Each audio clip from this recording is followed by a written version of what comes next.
What's going on, guys? My name is Ilya Kaz, also known as the Investor Cop, a real estate entrepreneur and investor. And in today's video, I want to talk about the process of a close, a transaction, right? If you're a wholesaler or if you're just a first-time home buyer, you need to know the process. And there's a difference, the way the wholesaling process works and as well as the regular transaction. So let me break that down for you guys. The normal transaction, first thing has to be, is usually a home for sale, right? Let's say it's a for sale by owner, physical. Next step would be to make an offer.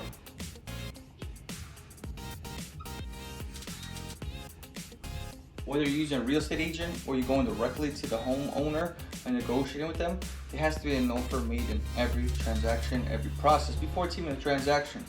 This is the negotiation stage. Once you make an offer, obviously it has to get accepted.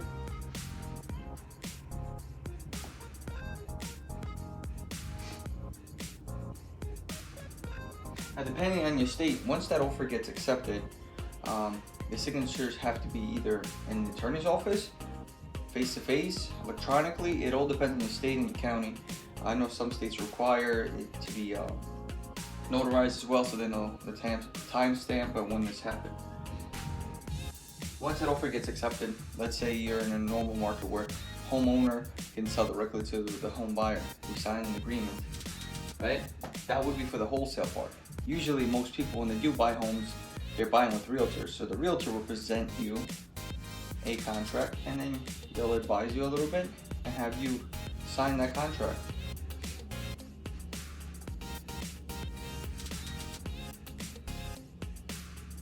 So once we sign the contract, deposit, EMD. That's important.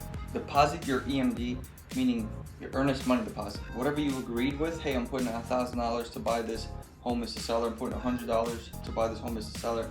Whatever it is, you have to put the EMD to the title company. So it depends where you are. They have title companies, escrow companies, and attorneys that do this.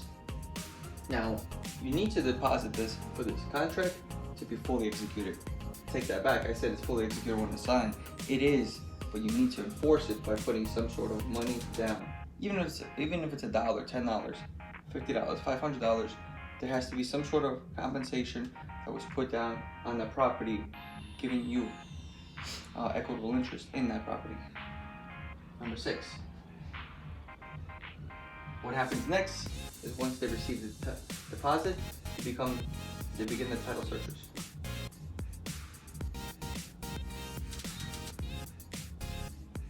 And title searches are typically a process where the title company checks out to make sure there's no liens, there's no owed electric bills, water bills, back taxes, you actually are the owner of the property, or if you inherited, paperwork was done correctly so you can actually sell the property.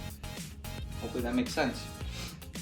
But they're very important, and they give you title insurance, meaning that if they do miss anything, you paid a policy. If they drop the ball, they missed on something, and there's financial loss in that, they're gonna reimburse you that money when you file a claim, right? But so far, thank God, I have yet to have to file a claim. Usually they're on point and do the right thing, right? You have to guide them sometimes when you get into really complicated deals, but a traditional, straightforward deal with an agent or yourself selling a home and buying a home, this is it. Well, so title searches are done, and you could go 2 ways with it. If you're doing traditional, you set a closing date, and that's it.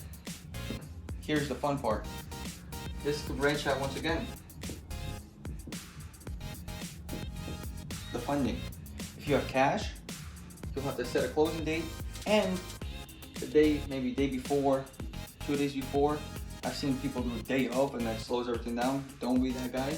The funding part is when they send in their money. If they have actually cash in their bank, they're gonna send that money into the title company, right? Title company has an escrow bank account that they hold all the money to make sure the transaction goes smoothly. After that, they receive the funds from either you or your hard money lender or your traditional lender like Chase Bank, Bank of America, any of those if you get a mortgage, right? So the funding gets received. And then most of the time, if you're not using your own money, I'm sure you had to put some sort of down payment, right? The 80-20 rule. If you're buying a home for yourself, you're not an FHA buyer, you have to put down 20%, the bank will cover 80%, so that's where it is. It either has to come from you, lender. Alright? So it breaks down. Sometimes you both have to send in money, right, into the title. Sometimes only one lender will send it to the title if they do 100% financing. It all breaks down even further, but this is the basic, right? Funding. Somebody has to send their money. Boom. After that, close. Once the money's in there, the title says, hey, we have clear title, we have the funds, let's get this thing closed out. Or sometimes they'll even wait to the day of to receive the funds. And it's kind of risky because sometimes it gets delayed 1 or 2 days by the time the funds process. Now, we had a deal one time that closed on Friday, and Monday they were like, yeah, we're sending out the funds. We haven't received it. Tuesday, hey, we're sending out the funds. The title company was freaking out. It says, hey, wait a second, we just closed on this property. You have the rights to the property. We still haven't received the funds. If we don't receive them today by like 4 o'clock, we're shutting everything down. We're gonna take all this paperwork back, right? We need to return the deed of sale to us because you're not the owner. Sure enough, when the title company said that, the buyer had funds in there within a few hours because he funded it himself and he sent it out. It was actually some misunderstanding with the wiring information, and that's what it was. So these things happen, and you have to kind of know the process in order to correct it. Say, hey, why is it taking so long for us to sign the contract? They accepted my offer 1 week ago, 2 weeks ago. Why haven't you signed the contract? When you know these steps, it's going to help you out in your buying process for your personal residence, for your investment, or for your home seller. This is still going to help you out because you understand it, right? For sale, somebody has to be selling the property, you make an offer, we accept an offer, sign the contract, deposit your EMD. That's the deed, guys. Boom. To the title, then we do title searchers, we set a closing date, somebody has to fund this deal, and then it has to close. Simple enough. Now the only difference, the only few steps that are different for a wholesale transaction would be usually between title searches, right? When you deposit your EMD, let's put 5A, right? If you're doing a wholesale, you deposit the money, the title searches has amends, right? They're going to start the title search next. They have a fully executed contract. Now you find buyer and buyer. When you find your end buyer, he is the one that's going to fund this deal. Once you find a buyer, 5B, you have to assign him the agreement. Just like they accepted your offer, you have to accept his offer and use an assignment. Because you're assigning him your original contract. The signed contract is going to get assigned here.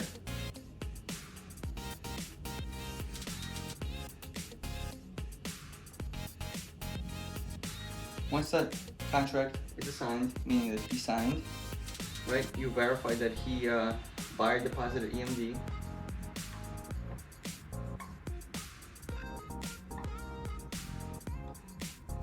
Usually from a cash buyer, we say, hey, it's non-refundable, EMD, $3,000, $5,000, $10,000, depends on the deal.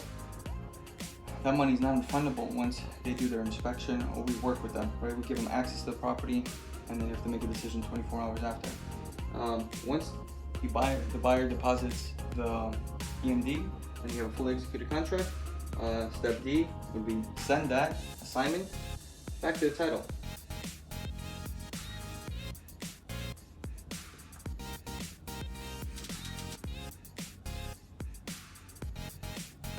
Once that gets sent to the title company, it literally just goes here to continue. Actually, you would put it more here. Boom. Sorry if that noise bothers you, because I know it bothers some people. But set the closing date. Hey, we have a new buyer. He's ready to go. He actually deposited his EMD at your title company. Title searches are already completed. Let's set a closing date. And the title company will coordinate that. Sometimes you have to be an expert and coordinate that yourself as well. That's it. So it's Literally just that. Everything happens here between title searches. As soon as you deposit your EMD, you start finding your cash buyer. You start calling people. You start looking for property records where recently properties were purchased by cash buyers. Right? You get the information. You skip trace them. You call them. You try to get information from them, and then see if they're interested in you buying your deal. Right? You can find them on Facebook as well. Craigslist. There's plenty of little cash buyers there, and you use that assignment, set a closing date, and get paid, and provide an exceptional service while you're at it. Remember, what you're doing is you're selling yourself and you're selling your service. So you got to make sure you perform throughout the whole process. I can't say this enough. Customer service is key in this business because you're dealing with customers that are in really bad situations that need help, right? And you need to be the one that guides them, nurtures them, takes care of them. Alright, so this is it. Hope you guys found some value in this thing. My name is Ili Kaz, the investor cop, real estate entrepreneur, and I want to see you win.